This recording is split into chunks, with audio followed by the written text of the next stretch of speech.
না, প্রথম কথা হচ্ছে যে আমরা বারংবার বলছি, আপনারা দেখেছেন গতকাল ভারতীয় জনতা পার্টির পক্ষ থেকে আমাদের এই রাজ্যের নির্বাচনী যিনি প্রধান এবং ভারতবর্ষের ভারতীয় জনতা পার্টির সর্বভারতীয় সাধারণ সম্পাদক তিনি দাবি করেছেন যে প্রত্যেকটা বুথে কেন্দ্রীয় বাহিনী দিতে হবে। আমরা আজকে আবার এখানে এসেছি যে জলপাইগুড়ি লোকসভার কেন্দ্রে যত বুথ আছে সমস্ত বুথেই আমরা কেন্দ্রীয় বাহিনী দাবি করছি।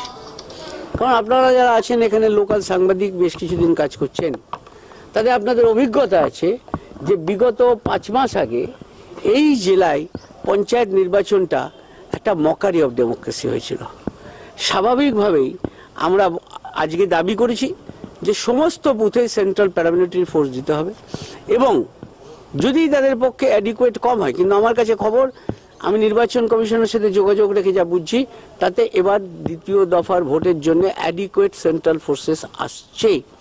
তাহলে সব বুথে কেন সেন্ট্রাল ফোর্স যাবে না? 1, 2, সেন্ট্রাল ফোর্স যদি কোনো অংশে একটু কম হয় তাহলে অ্যাটলিস্ট পোলিং প্রেমিসেস, সমস্ত পোলিং প্রেমিসেসকে সেন্ট্রাল প্যারামিলিটারি ফোর্স দিয়ে কভার করতে হবে।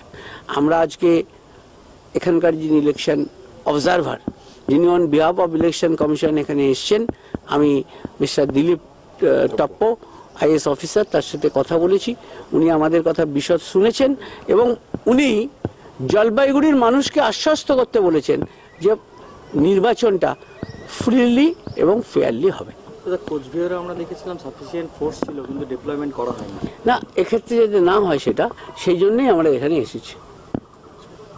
আর এমনি কি বুঝছেন, কি আমরা জলপাইগুড়ি জিতবো, বহু ভোটে জিতবো জলপাইগুড়ি, কুচবিহারেও জিতবো, আলিপুরদুয়ারেও জিতবো এবং এখানে জলপাইগুড়ি জিতবো, রায়গঞ্জ জিতবো, দার্জিলিং জিতবো, 5টা কেন্দ্রই আমরা জিতবো। দাদা, গত পঞ্চায়েত ইলেকশনে বারোপেটিয়া বা রংধামালি এই সমস্ত এলাকায় নমিনেশন দিতে পারেন, আমরা সেই কথাগুলো এখানে বলেছি এবং আমাদের কাছে উনি আশ্বস্ত করেছেন মানুষ ফ্রিলি এবং ফেয়ারলি ভোট দেবেন।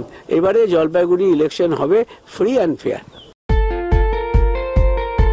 দেশ থেকে বিদেশ, জেলা থেকে ব্লক, রাজনীতি, খেলা, বিনোদন সমস্ত খবরে টাটকা আপডেট পেতে সাবস্ক্রাইব করুন আমাদের চ্যানেল হলদিয়া লাইভ।